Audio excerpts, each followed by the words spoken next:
More than 600 health professionals, including doctors, nurses, and counselors, along with active military members, are attending this week's conference. The meeting is sponsored by the Foundation's Recovery Network. Retired Army General Barry McCaffrey has agreed to talk with us about PTSD, a key issue at the conference. General McCaffrey, thank you for joining us. Good to be with you. Yeah, the Department of Veterans Affairs estimates there's 1 in 8 veterans returning from Iraq and Afghanistan that has some degree of post-traumatic stress disorder or PTSD.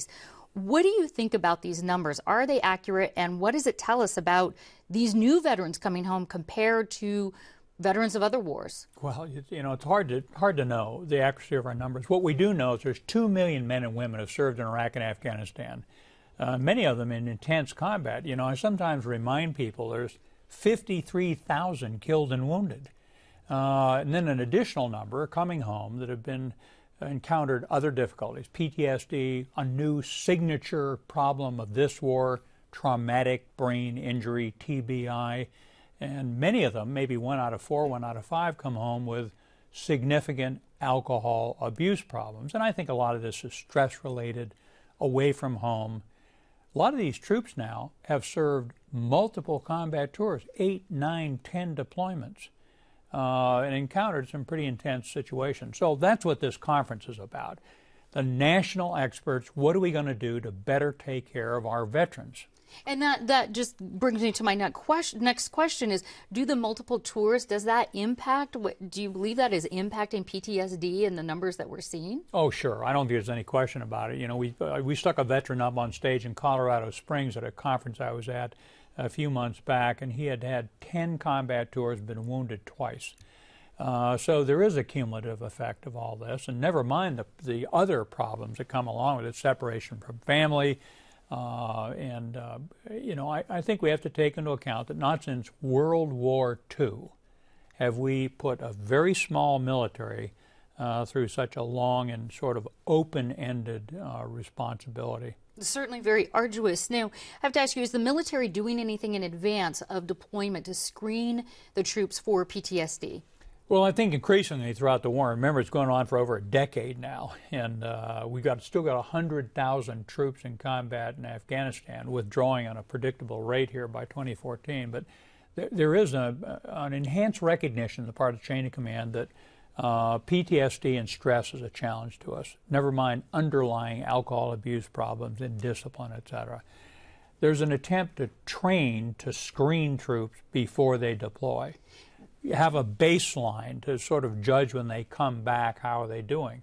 But like any big institution, to some extent, these soldiers, Marines, Special Ops, airmen, sailors don't want to report themselves. They're in as volunteers, they're proud of what they're doing, and they feel stigmatized. Now, we're overcoming that. It's much better now, but it's a continuing challenge. That's always been a challenge for the military with PTSD. Now, in your keynote speech, you talk about the massacre of more than a dozen civilians in Afghanistan. Sergeant Robert Bales, we all know now, is accused of that crime. Does the military see crimes like that as part of a bigger mental health issue, or do they isolate those? Well, we'll know more about Sergeant Bales, I'm sure, in the coming months and years, and obviously there's a legal presumption of innocence until he's proven guilty. But probably what we're seeing with Sergeant Bales is, for a couple of years there, we definitely lowered our standards. So he came in with prior misdemeanor assault charges, with alcohol-related incidents, with a civil fraud charge.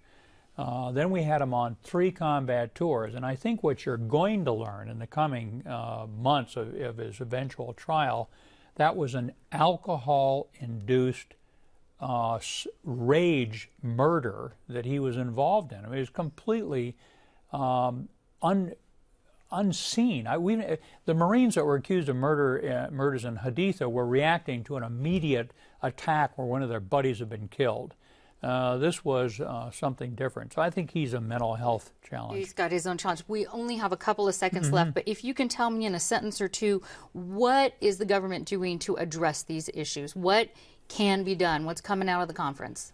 A lot more needs to be done. The Veterans Administration, the second biggest department in our government, does a splendid job. These are the finest supported troops in the country's history. Having said that, right now they're trying to hire 1,900 more mental health caregivers. So it's going to take us time to build a capacity to institutionalize what we need to take care of America's veterans. And by the way, we've got to remind ourselves it's the most battle-hardened force in our country's history, the most effective military we've ever fielded. But they've got high rates of unemployment, high rates of homelessness.